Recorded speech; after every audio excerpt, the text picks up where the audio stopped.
Bien-aimés, ici, il s'agit d'une histoire d'action et d'adoration. Il s'agit de Marthe et de Marie. Luc chapitre 10, versets 38 à 42. Comme Jésus était en chemin avec ses disciples, il entra dans un village et une femme nommée Marthe le reçut dans sa maison. Elle avait une sœur nommée Marie qui, s'étant assise aux pieds du Seigneur, écoutait sa parole. Marthe, occupée à divers soins domestiques, survint et dit, « Seigneur, cela ne te fait-il rien que ma sœur me laisse seule pour servir? Dis-lui donc de m'aider. » Le Seigneur lui répondit, « Marthe, Marthe, tu t'inquiètes et tu t'agites pour beaucoup de choses. Une seule chose est nécessaire. Marie a choisi la bonne part, qui ne lui sera point ôtée. » Amen. Bien-aimés, nous avons ici deux manières différentes d'être unis au Seigneur. Deux manières différentes d'être mariés au Seigneur, selon le degré de l'emprise divine sur notre âme. Deux manières de servir Dieu, selon l'ascendance de Dieu sur l'âme du croyant. Soit toutes les facultés de l'homme sont touchées par l'amour de Dieu, bien-aimé, soit une partie des facultés de l'homme est touchée par l'amour de Dieu, soit c'est l'être tout entier qui est touché par le Seigneur. Et nous voyons ici une distinction entre Marie et Marthe dans leur façon d'aimer le Seigneur. Il y a une qui est dans l'action, dans le service, et une qui est dans l'adoration, dans la prosternation, dans la contemplation. Est-ce qu'il faut que nous soyons comme Marthe ou que nous soyons comme Marie? Ou est-ce que devons-nous être les deux à la fois? Être à la fois action et contemplation? Ou être seulement action ou contemplation? Nous savons tous qu'il est écrit dans Deutéronome 6, verset 5. « Tu aimeras le Seigneur ton Dieu de tout ton cœur, de toute ton âme, de toute ta force et de toute ta pensée. » Nous voyons ici que Marthe sert le Seigneur. Marthe sert le Seigneur de toute sa force. Mais comment Marie sert le Seigneur? Et pourtant, dans ce texte, nous voyons qu'il faut servir Dieu par le cœur, l'âme, par la pensée. Mais que veut dire le cœur, l'âme, la force et la pensée? Ces facultés que nous devons utiliser dans notre contemplation, dans le service. Bien-aimés, par le cœur, par l'âme, par la force, par la pensée, nous voyons intervenir les facultés de l'homme. Des facultés physiologiques, des facultés psychologiques, que le croyant doit mettre en marche, en œuvre, pour adorer le Seigneur. Et ces facultés qui sont physiologiques et psychologiques font intervenir notre intelligence, bien-aimée, notre imagination, notre logique, notre mémoire, notre désir aussi, notre volonté de servir Dieu, mais aussi nos émotions et nos sentiments. Bien-aimés, c'est avec toutes ces choses, avec toutes ces facultés que nous devons servir le Seigneur. Mais bien-aimés, quand est-ce que nous allons arriver à ce point à servir Dieu avec toutes ces facultés, sans pourtant en mettre une? Est-ce que Marthe n'est pas un exemple? Est-ce que c'est Marie qui est l'exemple? Bien-aimés, nous savons une chose, que quand l'union de Dieu avec le croyant s'empare de l'être tout entier, bien-aimé, le croyant est capable d'être Marthe et Marie en même temps. Bien-aimés, nous pouvons être Marthe et Marie en même temps. Marthe reste dans le service. Elle va à ses occupations. Mais Marie reste dans l'adoration. Marie reste dans la contemplation. Mais bien aimé, si notre union avec Dieu, si l'union de notre âme avec Dieu s'empare de notre être tout entier, alors nous serons Marthe et Marie en même temps. Alors nous allons vaquer à nos occupations quotidiennes, tout en restant connectés à la présence de Dieu, sans pourtant cesser de goûter à sa présence divine, sans pourtant cesser de goûter à ses bienfaits. Bien-aimés, cette histoire veut encore nous dire ce matin que, à ce degré d'union de Marthe et Marie, l'action et l'adoration, l'action et la contemplation deviennent unies. L'action et la contemplation deviennent une seule chose. Alors, il n'y aura plus opposition entre l'action et la contemplation. Alors, il n'y aura plus opposition entre Marie et Marthe. Si notre union avec Dieu rentre dans une profondeur spirituelle, si notre union avec Dieu rentre dans une réelle contemplation, bien-aimés, nous verrons que nous ne ferons plus une distinction entre Marthe et Marie. Alors, nous aurons en nous Marthe et Marie, bien-aimés. Quand la parole nous donne cette histoire, la parole veut nous dire qu'il y a deux façons d'adorer. Il y en a qui adorent comme Marthe, d'autres adorent comme Marie. Alors, voulons-nous être Marie ou Marthe?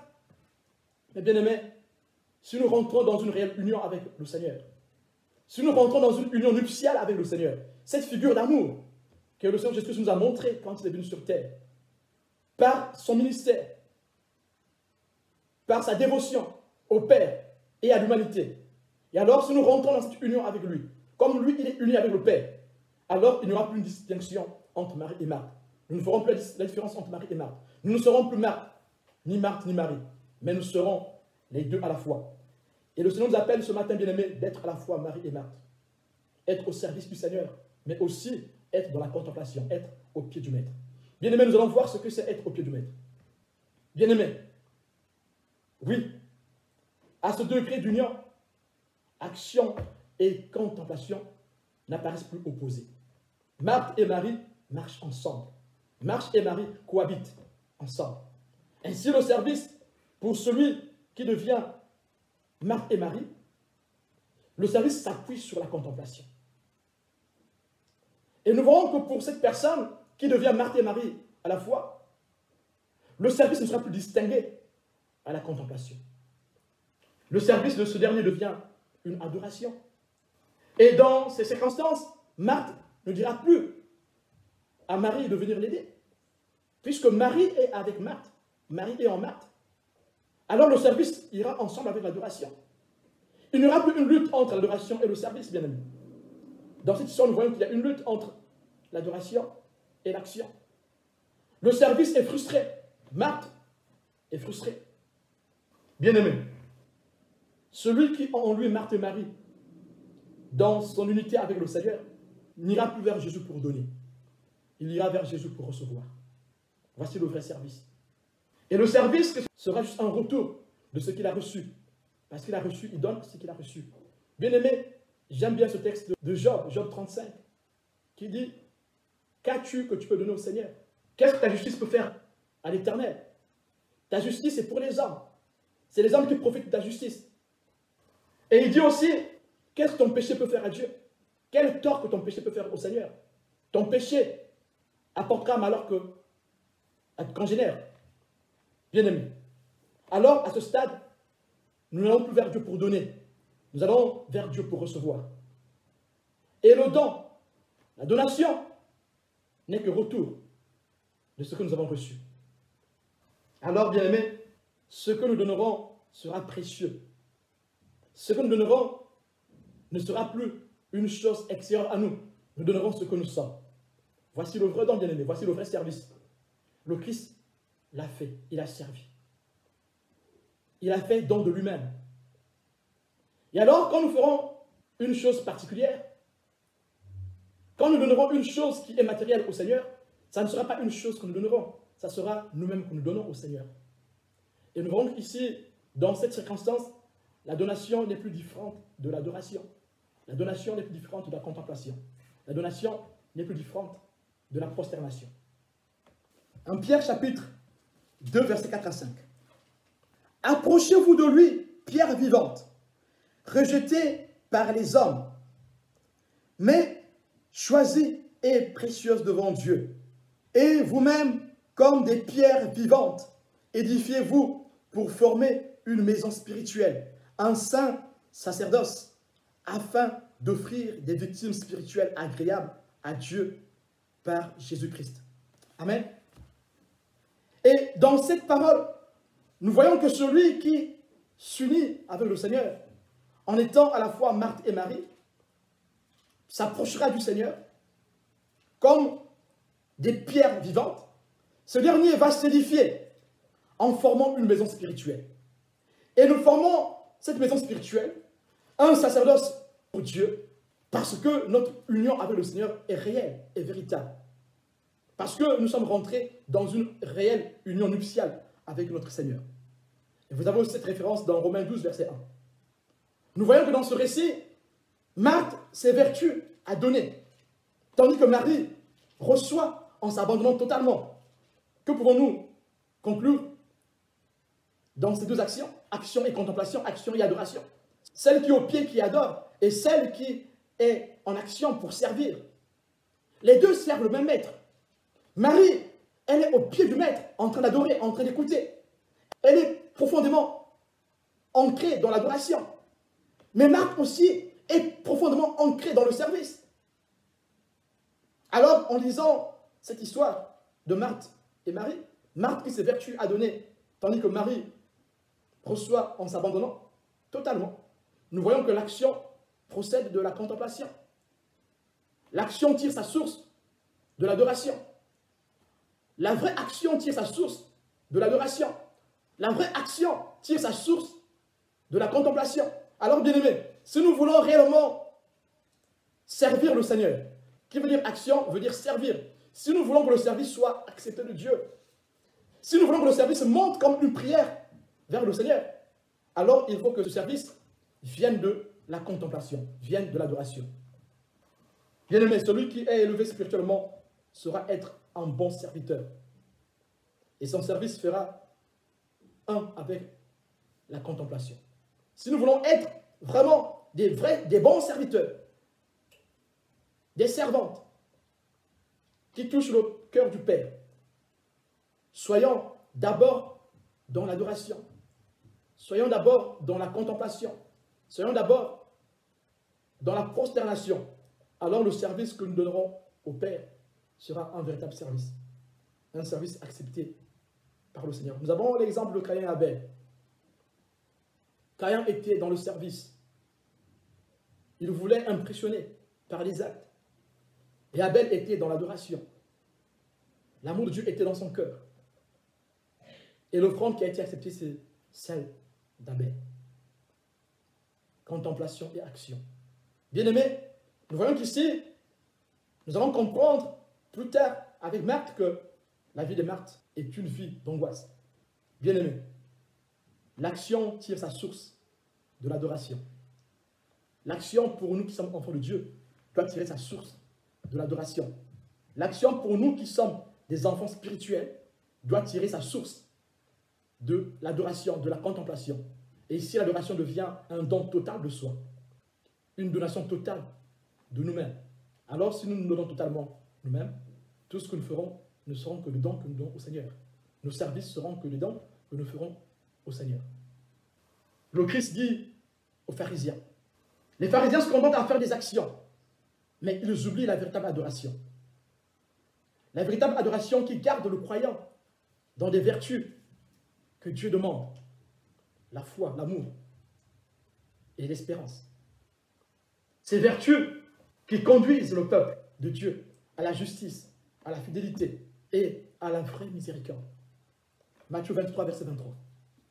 Malheur à vous, scribes et pharisiens, hypocrites, parce que vous payez la dîme de la menthe, de l'ânette et du cumin, et que vous laissez ce qui est plus important dans la loi, la justice, la miséricorde et la fidélité.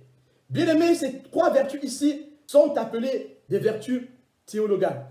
Ce sont ces vertus qui sont associées à la personnalité de Dieu. Les pharisiens donnent la dîme de tout, mais ils oublient la fidélité, la justice et la miséricorde.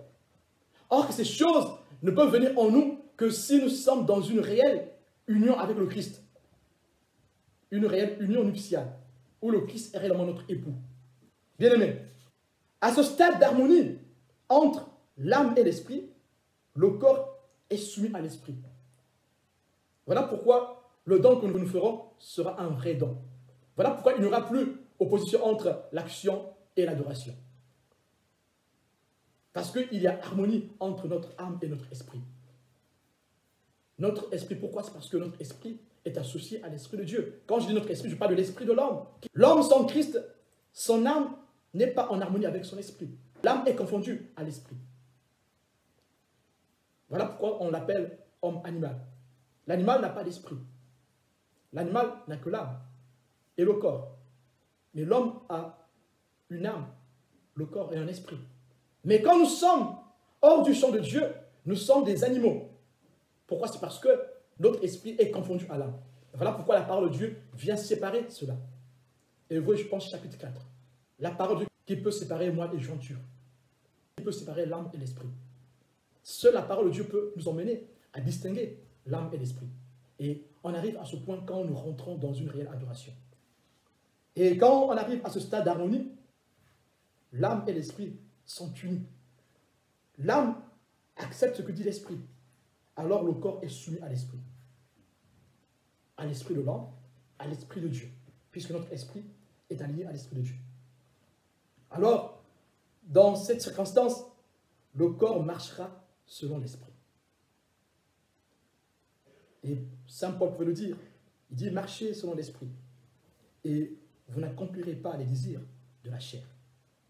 Galates 5, verset 16. Bien-aimés, ce stade d'union est appelé union nuptiale.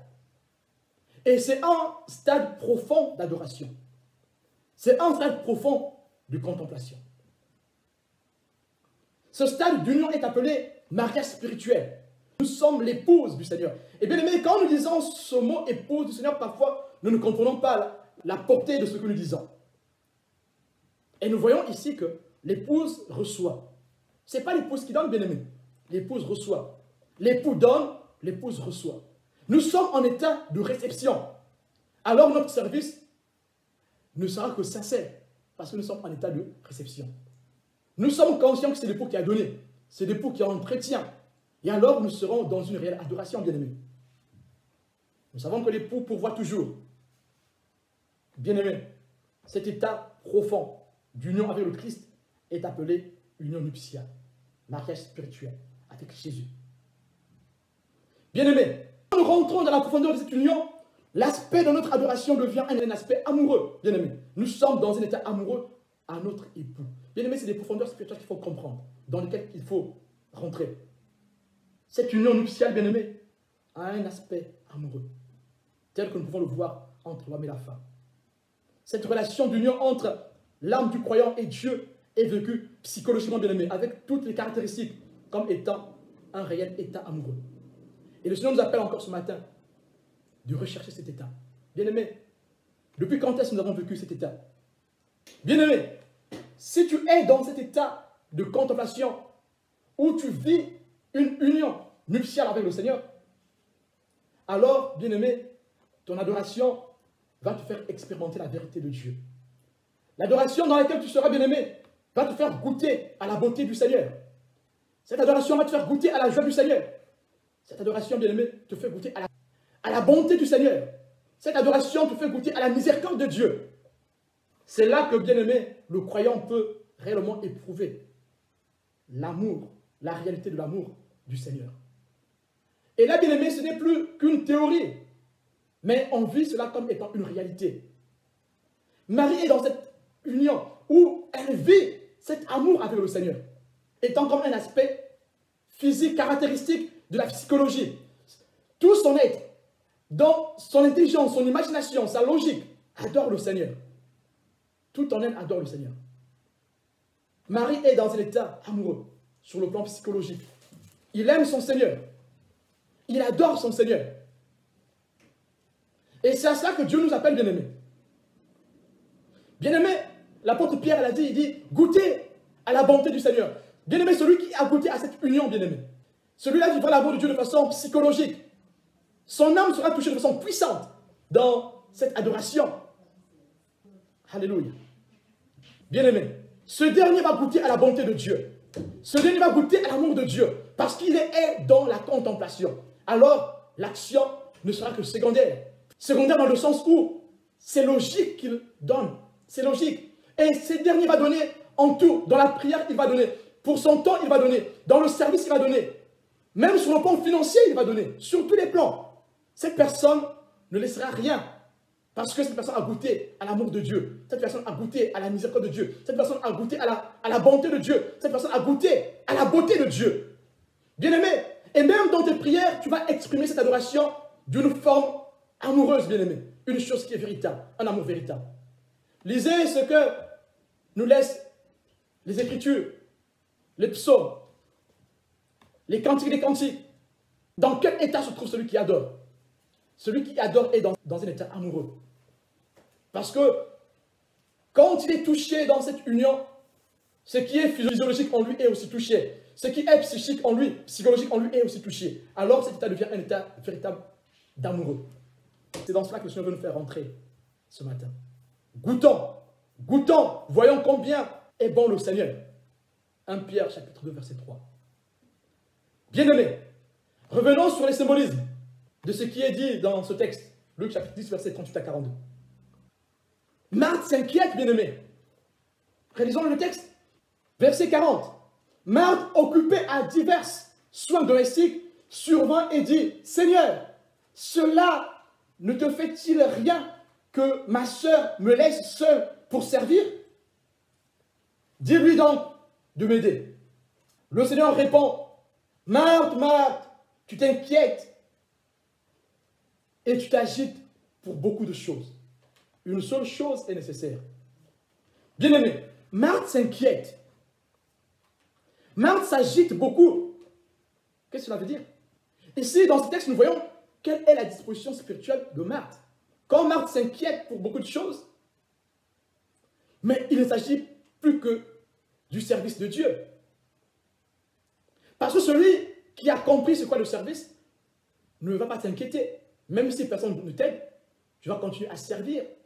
Parce que tu as en toi l'amour de Dieu. Nous avons l'exemple de l'apôtre Paul. À maintes reprises, il a été abandonné, même en prison. On ne l'a pas assisté quand il est passé au tribunal. Il était tout seul. Bien aimé. Mais son amour pour le service, pour l'Église, n'a pas changé. Et ici, quand nous voyons que Marthe s'inquiète, Marthe ne s'inquiète pas que pour le service de Dieu. La vie de Marthe n'est que angoisse. Marthe s'inquiète pour beaucoup de choses, bien aimées. Alors, Marthe ou Marie? Marthe s'angoisse pour sa vie personnelle. Et nous voyons qu'ici, la foi de Marthe n'est pas stable. Bien que Marthe soit dans le service de Dieu, bien que Marthe soit acceptée du Seigneur, bien aimé, n'oubliez pas que le Christ aimait beaucoup Marthe. La Bible dit, le Christ aimait Marthe et Marie, sans distinction. Le Christ aimait beaucoup Marthe et Marie. Et si vous allez lire l'histoire de Lazare quand il est mort, on réitère encore que le Christ aimait Marthe et Marie. Il aimait aussi leurs frères.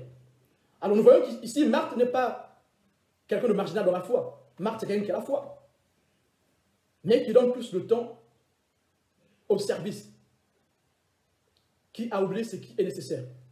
Bien aimé, ce qui est nécessaire, c'est la contemplation. Ce qui est nécessaire, c'est l'adoration.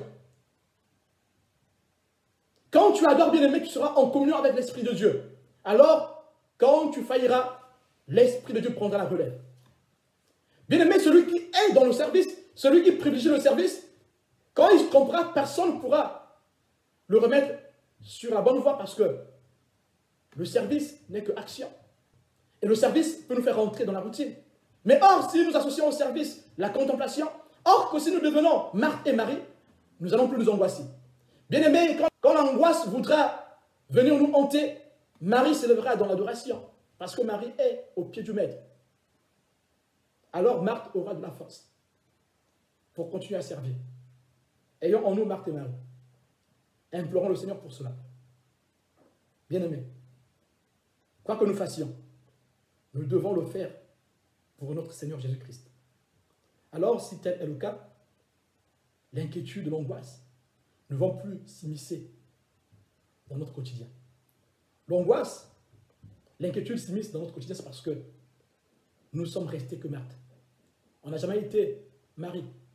On n'a jamais voulu être Marie et Marthe en même temps. La vraie union bien-aimée, c'est être Marie et Marthe. Ici, nous voyons l'exemple ici d'une unification entre Marie et Marthe, qui forment l'épouse du Seigneur. La vraie épouse bien-aimée, c'est celle qui devient Marie et Marthe. Bien-aimée, c'est quoi le symbolisme de Marie qui est au pied du Maître? Que symbolise Marie au pied du Maître? Bien-aimé, Marie au pied du Maître symbolise une profonde adoration, une profonde contemplation qui se fait dans l'union de l'âme de l'adorateur avec le Seigneur Jésus-Christ. Celui-ci rentre dans une union nuptiale, dans un mariage spirituel avec le Seigneur. Celui qui est au pied du Maître, bien-aimé, écoute de façon profonde. Celui qui est au pied du Maître est imbibé de la parole du Maître. Celui qui est au pied du Maître est l'héritier du Maître. Bien-aimé, même sur le plan philosophique, nous avons vu en philosophie, les maîtres en philosophie avaient des élèves. Les élèves étaient au pied de leur maître, au pied des philosophes.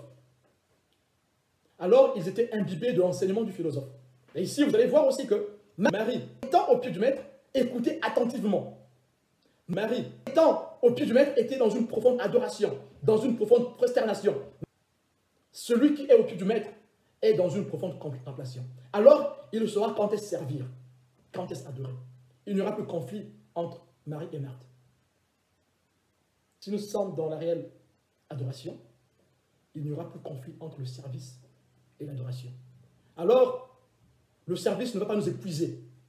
On n'aura pas le temps de nous approcher du Seigneur. Quand nous sommes dans le service, on va oublier l'essentiel. Non, nous n'oublierons plus l'essentiel, bien-aimé. Nous avons des exemples dans la Bible, bien-aimé, où on nous parle des gens qui étaient au pied de leur maître. Nous avons l'exemple de Paul. Paul était au pied de Gamaliel. Acte chapitre 22, verset 3. Et vous voyez que Paul a reçu un héritage de Gamaliel. Et bien aimé, sachez-le, ce que Paul a reçu de Gamaliel, quand il est devenu chrétien, n'est pas tombé à l'eau. Cette connaissance qui était aussi poussée, qui venait de Dieu, parce que Gamaliel était un docteur de la loi. Et nous voyons ici que être au pied de quelqu'un, c'est être dans la réception de la connaissance venant de cette personne. C'est aussi être dans le respect de cette personne. C'est être dans la reconnaissance envers cette personne. Et Paul a été reconnaissant envers Gamaliel. Et alors, vous voyez que, bien aimé, celui qui est au pied de quelqu'un est reconnaissant envers cette personne, reçoit la sagesse de cette personne, est serviteur de cette personne, disons bien aimé, est esclave de cette personne. Alors, bien aimé, si nous sommes au pied du maître, alors nous serons esclaves. Notre vie va dépendre que du maître. Nous allons écouter que le maître. Et vous verrez que celui qui est au pied du maître imite le maître. Même dans sa façon de parler, il imite le maître. Dans sa façon d'aimer, il imite le maître. Sur le plan de sagesse, sa sagesse sera calquée à celle du maître. Sur le plan d'amour, bien aimé, même dans les mimiques, il aura les mêmes mimiques que le maître, parce qu'il a été formaté par le maître. Et ici, nous voyons que Marie est formatée par le maître. Dans l'amour, Marie ne s'inquiète plus des choses qui passeront. Que ça ne marche pas, tout, elle donne entre les mains du Seigneur. Alors, elle ne va plus s'angoisser. Puisque ce n'est pas son service, c'est le service de Dieu, bien-aimé. Ce n'est pas son service. C'est Dieu qu'elle sert. Elle ne sert pas un homme. Alors, c'est Dieu qui doit nous vouloir le faire. Alors, il comptera sur le Seigneur. Soyons Marthe et Marie. Le service et la contemplation. Il n'y a pas opposition, bien-aimé. Bien-aimé, nous avons aussi l'exemple de la Bible du fou de Cadarache qui était au pied de Jésus-Christ, bien-aimé. Luc chapitre 8, verset 35. Ce fou de Cadarache était au pied du maître. Et au pied du maître, il adorait. Et les gens qui venaient le voir au pied du maître étaient étonnés, ébahis. Comment il était transformé, bien-aimé. Cet homme n'était pas que guéri, était transformé, changé. Et le changement était visible, même dans sa tenue, dans sa façon de parler, dans l'amour, dans la piété. C'est à cela que le Seigneur nous appelle, bien-aimés, encore ce matin. Soyons au pied du Maître. Soyons comme Marie. Au pied du Maître. Afin qu'il n'y ait pas opposition entre service et adoration. Entre service et contemplation. Bien-aimés, être au pied du Maître, c'est écouter de façon profonde, de façon attentive. C'est se donner. C'est se soumettre entièrement au Maître et à sa parole. C'est l'obéir. C'est accepter de donner sa vie pour le Maître. Oui, bien-aimés. Mais bien-aimés, vous voyez que le Maître a donné sa vie pour nous. Mais maintenant, nous, comment nous répondons à ce don? Quand tu fais une offrande à Dieu, tu réponds au sacrifice du Christ. Bien, comment tu peux dire que tu as la foi si tu ne sais pas rendre ce que le Maître te donne? Le Maître a donné la vie. Le Maître te donne la vie éternelle. Et tu es conscient du sacrifice du Maître. Comment tu donnes? Alors, quand je donne mon offrande, je pense au sacrifice du Christ. Je réponds au sacrifice du Christ. C'est une façon pour moi de me donner à Christ. Celui qui donne se donne lui-même. Amen. Et nous l'avons étudié avec Samuel et Anne. Nous avons dit que donner, c'est se donner. Tu ne peux pas donner si tu ne t'es pas donné. Celui qui donne, c'est donner. Nous parlons de la vraie donation. Parce que la vraie donation, c'est nous-mêmes d'abord que nous donnons. Le vrai don que le Christ a fait à son Père, c'est se donner lui-même. Amen. Alors, quand nous allons donner de façon matérielle, ça sera symbolique. Mais le vrai don a été fait de façon spirituelle. Bien-aimé, qu'est-ce qui est essentiel? Le Christ dit, une seule chose est nécessaire. Qu'est-ce qui est essentiel, bien-aimé? Une seule chose est nécessaire. Voilà pourquoi nous avons dit au départ que l'action procède de la contemplation. L'action tire sa source de l'adoration. L'action tire son origine de l'adoration. Une action sans adoration n'est pas une action. Voilà pourquoi nous avons dit aussi que celui qui se donne, donne. Forcément, celui qui se donne, donne. Parce que donner tire sa source de la donation de soi. Une seule chose est nécessaire. Marie a choisi la bonne part qui ne lui sera point ôtée. Bien-aimé, une seule chose est nécessaire, la contemplation, l'adoration. Celui qui s'est donné sera prié, bien-aimé. Et quand j'ai pris l'exemple de l'offrande, je veux aussi parler du service dans l'église. Servir Dieu. Le service dans le monde, dans notre environnement. Je veux aussi parler de l'hospitalité. Je vais parler des miséricordes, comme le Christ a reproché dans Matthieu 23, verset 23. Il reproche le manque de miséricorde aux pharisiens. Et pourtant, ils donnent leur dîme, bien-aimés. Alors, dans ce cas, donner ici n'est pas se donner soi-même pour les pharisiens. Les pharisiens donnent, mais ils ne savent pas se donner eux-mêmes. Donnons-nous, bien-aimés, afin que notre don soit un véritable don.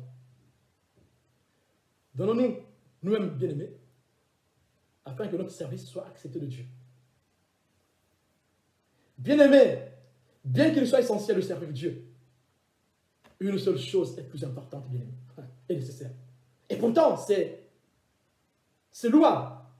C'est vraiment un honneur de servir Dieu, bien-aimés. Mais une seule chose est plus importante, nécessaire, c'est l'union avec Dieu, de l'âme du croyant, de l'âme du chrétien. Une chose est nécessaire, c'est l'adoration venant de l'amour et de l'attachement à Dieu, exprimé via la prière, bien-aimé, via la prière, qui devient aussi une offrande. Alors, si je me suis donné, je serai prié. Alors, si je ne sais pas prier parce que je ne me suis pas donné, bien-aimé, si tu as du mal à prier chez toi, si tu as du mal à prier à la maison, bien-aimé, parce que tu ne t'es pas donné, tu ne t'es pas donné. Tu veux faire une offrande, tandis que tu ne t'es pas donné. Donnons-nous. Donnons-nous. Répète ça, bien-aimé. Dis, donnons-nous. Je me donne. Dis, je me donne. Dis, je me donne. Seigneur, ce matin, je me donne. Je me donne afin que mon offrande soit acceptée. Seigneur, c'est une prière que nous faisons ce matin. Alléluia. Nous voulons nous donner. Rentrer dans une union nuptiale. Afin que le don que nous ferons, qui est physique, qui est matériel, soit accepté de toi. Afin que ce don soit une offrande. Car le don que nous faisons, qui est matériel, devient une prière aussi, Seigneur Tout-Puissant. C'est une forme de prière. Alléluia. Que le don que je fais au Seigneur soit une prière. Et pour cela, il faut que je me donne. Je me donne ce matin, Seigneur. Je me donne entièrement. Seigneur, j'accepte cette union nuptiale avec toi. Que mon âme se marie avec toi, Seigneur, de façon perpétuelle. Alléluia. Amen. Bien-aimé, une seule chose est nécessaire. Une seule chose est nécessaire. Bien-aimé, une seule chose est nécessaire. Si nous rentrons dans cet attachement à Dieu, dans cet amour, alors la prière exprimée sera une véritable prière. Alors la méditation sera une véritable méditation. Alors nous allons vaquer à la parole de Dieu, à la méditation de la parole de Dieu. Nous allons vaquer aux hymnes, nous allons vaquer aux cantiques, nous allons vaquer aux psaumes, nous allons vaquer à la communion fraternelle, nous allons vaquer à tout ce que Dieu veut que nous puissions faire. Parce que nous nous sommes donnés totalement au Seigneur, nous sommes rentrés totalement dans l'union nuptiale. Bien-aimé, quand tu n'es pas dans l'union nuptiale, tu le sauras, bien-aimé. Tu peux te mentir à faire des services comme tu veux. Quand tu n'es pas dans une réelle union nuptiale, ton âme le sait, ta conscience le sait. Dieu est dans notre conscience, bien-aimé. Il y a une chose qui nous connecte de Dieu, qu'on soit croyant ou pas. Il y a une chose qui nous connecte de Dieu, notre conscience. Notre conscience nous rappelle que nous sommes faux dans ce que nous faisons. Même si les hommes nous louent, bien-aimé, on peut te louer le jour, mais ta conscience te dit que tu n'as pas bien fait, tu ne fais pas bien jusque-là. Et pourtant, tu as construit des immeubles pour le Seigneur. Mais le Seigneur dit que tu n'es pas encore à bon port. Tu n'es pas encore au bon point. Bien-aimé, le point, là où Dieu veut que nous soyons, c'est dans l'adoration. Voilà pourquoi il dit, l'heure vient, elle est déjà là. Là où les vrais adorateurs adorent le Père en esprit et dans la vérité. Adorer dans l'esprit, c'est rentrer dans l'union nuptiale avec le Seigneur. Tu ne peux pas adorer dans l'esprit si tu n'es pas dans l'union nuptiale avec le Seigneur. Ce n'est pas possible. Tu n'es pas l'épouse. L'épouse n'est pas comme nous. Bien-aimé, je réitère encore, si nous sommes dans l'union avec le Christ, notre adoration viendra de l'amour et de l'attachement de Dieu. Et cela va s'exprimer par la prière, par notre méditation de la parole de Dieu, par nos hymnes, par nos cantiques, par le service, par le don de soi, par tout ce que vous savez qui honore Dieu.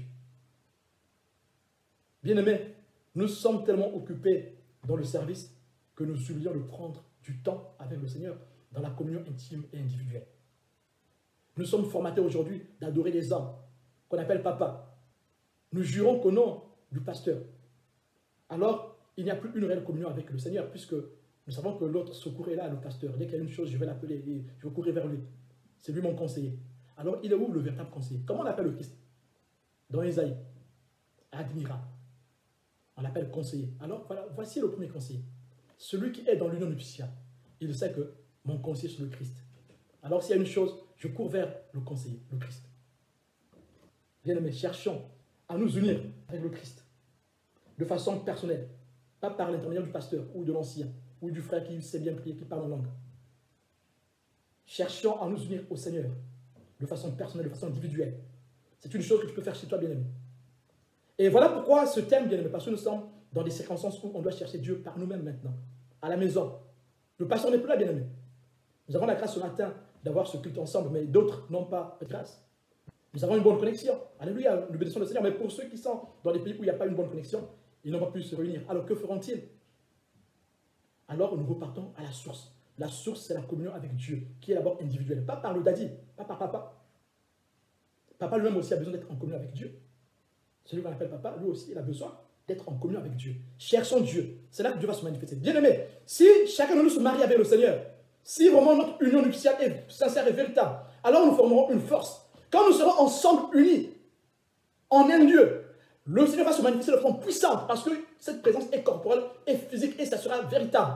Et le Seigneur va se manifester puissamment. La prière va monter et la terre va trembler comme dans Actes des Apôtres.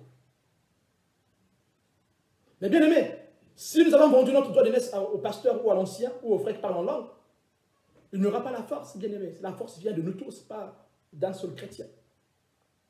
Voilà pourquoi ce terme, bien aimé. Oui, c'est la bonne part que Marie a choisie. Parce que Dieu bénit ceux qui écoutent attentivement avec fidélité sa parole. C'est ce que dit Proverbe chapitre 8, verset 34.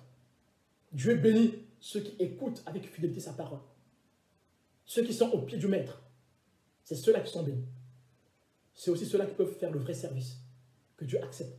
Ce sont aussi ceux-là qui peuvent donner une vraie offrande que Dieu va accepter. Bien-aimés, que veut dire Marthe et Marie? Marthe et Marie peuvent aussi représenter les deux visages de l'Église d'aujourd'hui. Oui, bien-aimés, l'Église aujourd'hui a deux visages. Un visage de Marthe, en visage de Marie. Une église qui s'affaire qu'à la liturgie, au service, au social, au bien-être physique et physiologique. C'est une église qui porte la figure de Marthe. C'est une église qui a mis derrière elle la prière. Bien-aimé, l'église qui porte la figure de Marie, c'est celle qui a fait de l'union de Dieu sa priorité, bien-aimé. Recherchez premièrement le royaume des cieux, et le reste vous sera donné par-dessus tout. Voici la figure de l'église Marie. Voulons-nous être une église de Marthe ou une église de Marie? Si nous sommes une église de Marthe, nous serons axés sur le service, les œuvres de bienfaisance. Nous serons forts en cela. Mais nous allons oublier l'essentiel, qui est rentrer dans la réelle union avec le Seigneur. Et bien aimé, l'église qui porte la figure de Marie aura pour priorité la prière. Consolider la vie de prière des brebis. Cette église enseignera la vérité sans la compromettre. Cette église va pousser chaque croyant, chaque chrétien à chercher à s'unir à Dieu de façon personnelle, pas de façon, comment dire ça? Pas par procuration, non. Ça sera une union personnelle. Chaque chrétien sera poussé à chercher Dieu de façon personnelle, de façon individuelle. Alors nous formons une armée, nous serons forts. Bien-aimés, comment un chrétien pourrait-il vivre pleinement sa foi en Christ sans demeurer fidèle tout au long de sa vie, sans pourtant goûter à ces bienfaits du Seigneur? Comment fera-t-il le jour de l'épreuve, sachant que l'épreuve est inévitable pour nous les croyants, pour nous les enfants de Dieu? Sur quoi va-t-il s'appuyer s'il n'a pas vécu les caractéristiques d'une union nuptiale avec le Seigneur, qui met en nous l'amour et qui met en nous cette encre indélébile, cette encre qui ne peut se détacher? Au jour de l'épreuve, nous allons penser à ce que Dieu a fait. Comment j'ai ressenti l'amour de Dieu dans mon cœur? Bien aimé, c'est quelque chose de physique, pas spirituel, physique. Comment j'ai ressenti l'amour de Dieu dans mon cœur? Comment Dieu s'est manifesté dans mon cœur, dans ma vie? Alors, ces choses seront ancrées en moi. Et au jour de la détresse, j'adorerai le Seigneur en lui rappelant ses bienfaits. Et David savait le faire. Bien aimé, comment un chrétien saura résister à l'épreuve s'il n'a pas fait d'une manière ou d'une autre, profondément ou moins profondément, l'expérience vivante de l'amour de Dieu? Comment? S'il n'a pas fait l'expérience vivante du pardon du Seigneur, s'il n'a pas vraiment senti dans son cœur le pardon de Dieu, s'il n'a pas ressenti l'amour de Dieu dans son cœur, ressenti l'amour de Dieu, le pardon de Dieu dans sa vie, comment pourra-t-il s'en sortir le jour de l'épreuve? Alors bien aimé, si tu as négligé cet aspect d'union individuelle avec Dieu, si tu as négligé l'aspect d'union nuptiale individuelle avec Dieu, bien aimé, ce matin, le Seigneur nous interpelle encore. Repartons à la source. Cherchons Dieu. Nous sommes à la maison, bien aimé. Nous sommes à la maison, il n'y a personne, il n'y a pas de pasteur, il n'y a pas d'ancien. Cherchons Dieu, bien aimé. Repartons à la source. Cherchons la face de Dieu. C'est là que Dieu va guérir le pays. Nous allons prier le Seigneur, bien aimé. On va prier tous ensemble. Alléluia. Bien aimé, si tu as compris ce que Dieu a dit ce matin, bien aimé, tu peux élever la voix. Tu peux prier le Seigneur, bien aimé. Alléluia. Tu peux dire à Dieu, Seigneur, je veux revenir à la source.